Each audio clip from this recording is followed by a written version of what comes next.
Good afternoon. Welcome back to Markets Today. We're giving you a highlight of what's happening on the NSE, but what should actually whet your appetite, we will be taking a deep dive on the fixed income market. And to help us with that conversation is Mr. Edwin Chui, who's the head of research at Dyer & Blair Investment Bank. We will be discussing later on what is the impact of the interest rate caps, what's the biggest thing that's happening in the fixed income market, as well as what's the potential with regards to the downside risks associated with the Kenya shilling.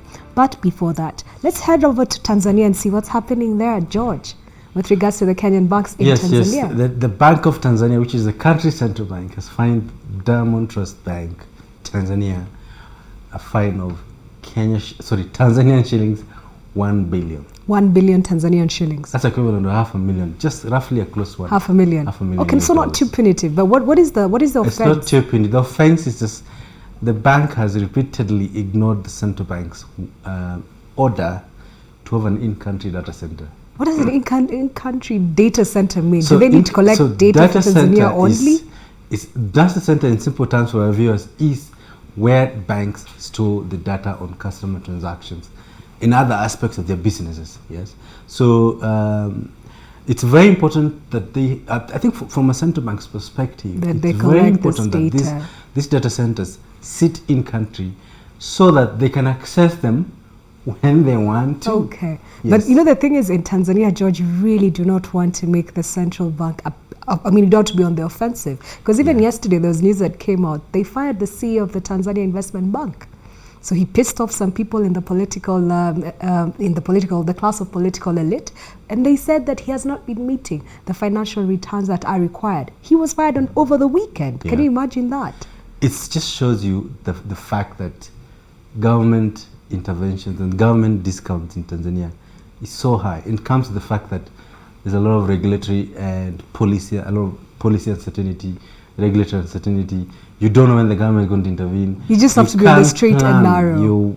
For businesses, this must be very tough because they can't have a long-term planning, not knowing the government interventions, at what point the government is going to intervene. Okay. Yes. The last, I think, intervention that I have seen just still remaining on Tanzania was on FX, because now the documentation, again, from the central bank was so immense before you could actually do any transactions in that market. Yeah. And that has been to the disadvantage of the capital markets in this particular area, because you really cannot get in and get out as you want. There's a lot of government interference in the form of oversight, which makes the process quite mundane and tedious and so unnecessary.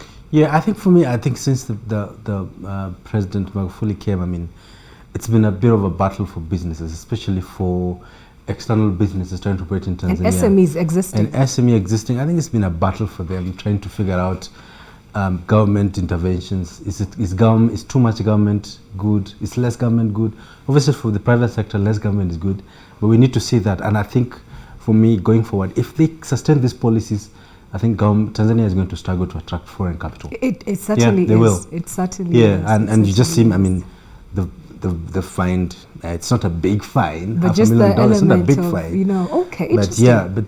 But that's a very interesting move there. Okay. And we need to note that the Tanzanian banking sector, since the new governor came on board, the new governor of Bank of Tanzania, there's been a lot of intervention, actually. Yeah, a lot of intervention in the market. So you just need to be on the straight and narrow if you're in Tanzania. Compliance is more important than your defense. You need to be in the good books of the Bank of Tanzania, of the regulator. George, let's cross over back home. The NSE turnover, just before we started the show, 146 million. That's pretty low. Yeah, and one of the big top traders today, surprisingly, is Coop Bank. And look, it's a typical slow Monday. For the past 4 Mondays, we've been talking here. Nothing happens. Turnover tends to be very slow. It's just to pick up on Tuesday. It's typical trend of the market. So nothing new out of the ordinary. Okay. But the surprising that a few minutes to market close, the top gainers are once again the small cap stocks. Transcendenary up 10%. George, you need to start telling us the volumes. You only tell us that they're the top gainers, but you don't tell us if it's 200 shares. Only 100 shares. You see, that's the catch. Only 100 shares of Transcendenary traded, but the stock is up 10%. But the liquidity is overplayed. It's overplayed. No, we can't have a conversation of 100 shares and that being the top gainer of the day. Maybe we need to reassess have our own evaluation of top gainers of the day based on volume and market weightings. maybe we'll have two segments of top gainers based on volume. Okay, but let's move aside from that. We want to take a deep dive on the fixed income markets. What are the current trends that are happening there? The potential impact of the rate cap discussion as and when it happens, and more importantly, how are you going to be able to make money from this market segment?